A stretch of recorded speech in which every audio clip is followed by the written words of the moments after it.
Riots are where you have a background of oppression with a foreground of repression. You put those things together, you get conflict. Any cursory glance at modern history from the Industrial Revolution onwards will see that riots bring social change. They are an arena in which people become powerful, and through their ability to act collectively in crowds can create confrontation that brings about political and social changes. Riots have a huge effect on the course of history.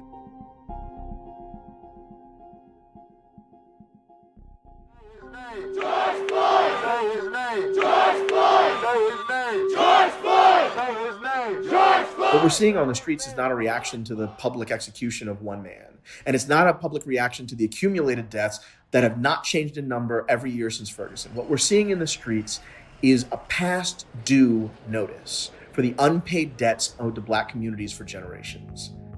What began organically in Minneapolis quickly spread to every corner of the country.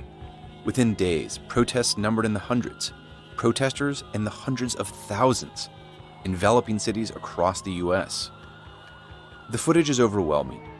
Peaceful protests, violence, compassion, rioting, dialogue, militancy. But why do some of these demonstrations remain peaceful, while others devolve into violence?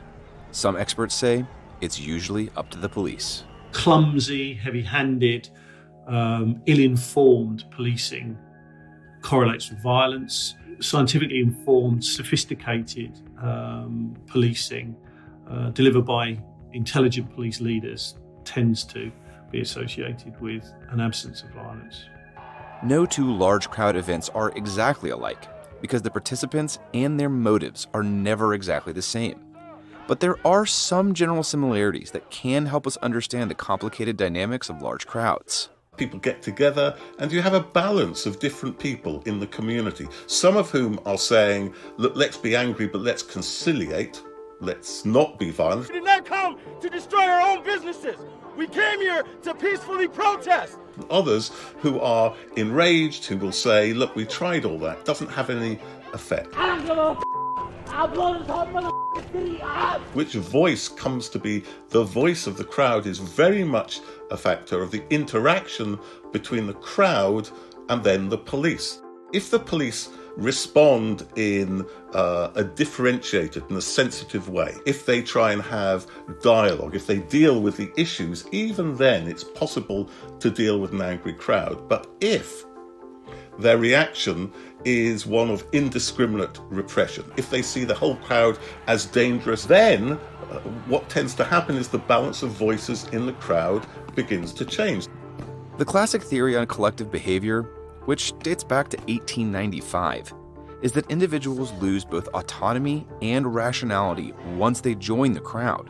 Will do anything and everything once protected by the anonymity and power of the mob. I think it's profoundly wrong because that's not what's happening psychologically in crowds. What's happening is not that people lose a sense of self.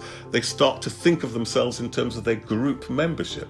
They start thinking of themselves not as me, I, as an individual, but as a Black person, as a member of a particular community. And they act in terms of the understandings and the grievances of that particular group. Over decades studying protests and riots, Professors Riker and Stott, along with John Drury at the University of Sussex, developed the elaborated social identity model of crowd conflict to better describe what's actually happening in these events.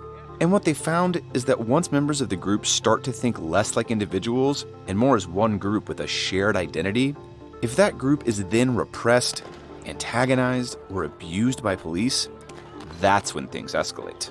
So it's wrong to suggest that people are mindless or that people are out of control in crowds.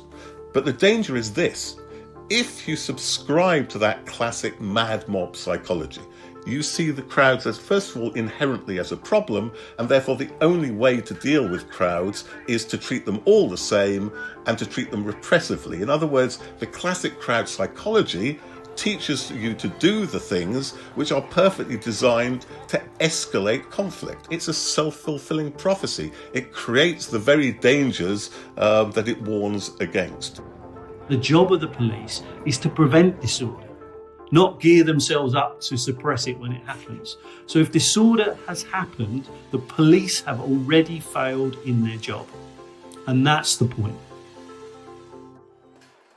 In his work with the Swedish police after the Gothenburg riots of 2001, Dr. Stock concluded that police posturing, whether they're in paramilitary gear, how they stand, how they move around or through the crowd, also dictates the tone of crowd events themselves. The activity of the police signals to people in the crowd how the police are thinking, what the police think about the protesters. If you dress for war, then your mind prepares for war, right? And the way in which communities receive that is a sense of occupation, not being protected, but of being occupied. That's not good for public trust. And I want to be clear. If you don't have public trust, you don't have public safety, because compliance with the law begins with trust in it and not fear of it. But when police use militarized approaches to achieve control, they're counting on fear and deterrence to pacify the crowd. What actually happens is that these signals from the police send deep meanings to people in the crowd that say, hang on a minute, you are trying to impose some kind of order that we don't agree with upon us.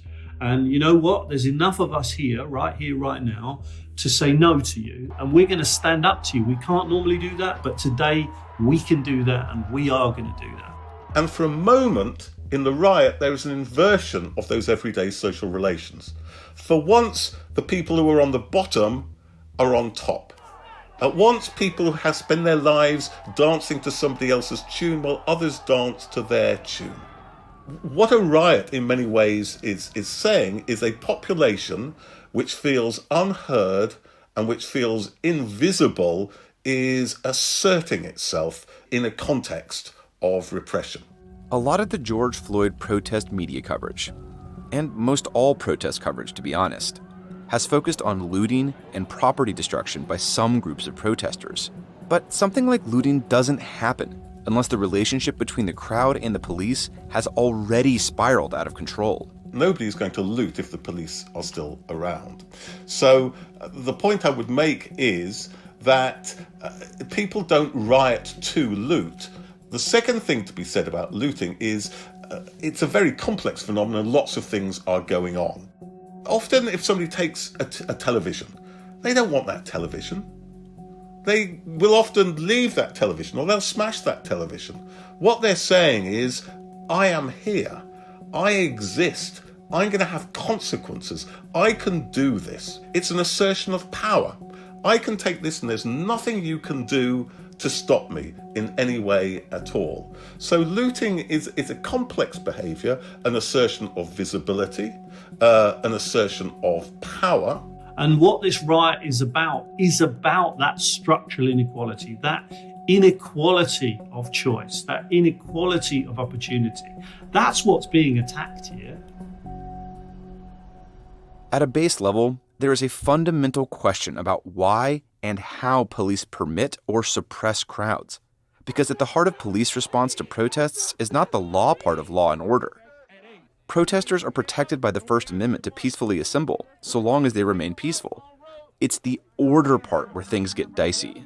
So when someone is talking about law and order, you better ask them right quick, which laws and what order do you mean?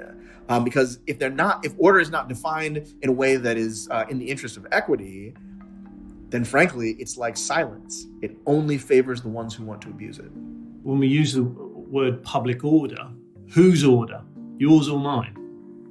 And the definition of public order and public disorder is a matter of interpretation. So if I get a disorderly conduct, is that because I'm being too loud? Where? In a bar? Right? In a stadium?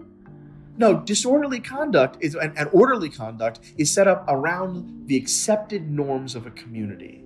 And that's key, because it's not every community and not every community member the same. The accepted norms in a community are often as bigoted and biased as the history of this nation. That means for me to be disorderly, I could be disrespecting somebody who's supposed to be of a higher social status than me, right? And that's the kind of thing where law enforcement is tasked with, or tasked themselves with, not just maintaining, but enhancing social hierarchies and social inequality.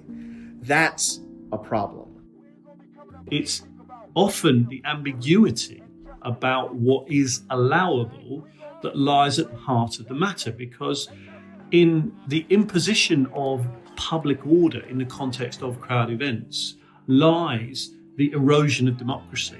We are playing out the boundaries of how a democracy functions. So that's why it's so centrally important that there is this decision that was being pushed by Donald Trump to deploy federal troops. Because what would happen in that context is something fundamental to the nature of democracy would change through that very act. Through that act to try to impose a particular type of order back onto society that would be about military repression of the freedom of assembly and the freedom of expression that lie at the heart of the American Constitution. And that's why the concept of order and disorder in crowd events is so important. Suppression begets aggression. But contrary to popular belief, almost no protests start out with an intention to do violence. When things escalate, though, they tend to spiral. And yet, the uncomfortable truth is that riots often do change the course of history. In early 1963, JFK, President Kennedy, was going very slow on civil rights and wanted to delay legislation on civil rights, possibly to his second term. Then in May, riots happened in Birmingham, Alabama, after the bombing of the church and killing of young children. And on the 11th of June, 1963, famously, Kennedy changes his mind, gives his great civil rights speech. The heart of the question is whether all Americans are to be afforded equal rights and equal opportunities. Which is very much motivated by a concern and white fears of further violence. Rioting, looting, property destruction, and violence are very real problems that police have a responsibility to contain. But perhaps the bigger question the country has to grapple with is why people are out in the streets in the first place, and not just what they do once they get there. All of the concentration is on what's happened in the context of the crowd event itself. But actually what's important is what happened before it. How have the police worked to create trust and confidence in the community prior to the crowd event? Often riots are portrayed as some sort of eruption of something irrational and something primitive into society. They're the exception. Whereas actually, if you do look at riots are a very clear indication of the understandings and the perspectives of oppressed groups, often oppressed groups who otherwise have no voice. The tragedy is that people are put in a position where they feel they have no alternative but to riot. It's not a matter of the choice of the middle class, whether they identify with it or not. It is the consequences of inequality playing themselves out on the streets of the US.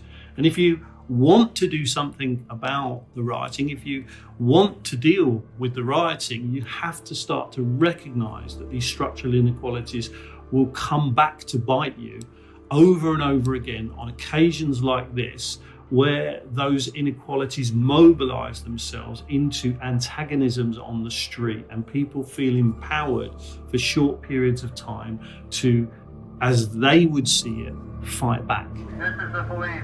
You're ordered to disperse immediately.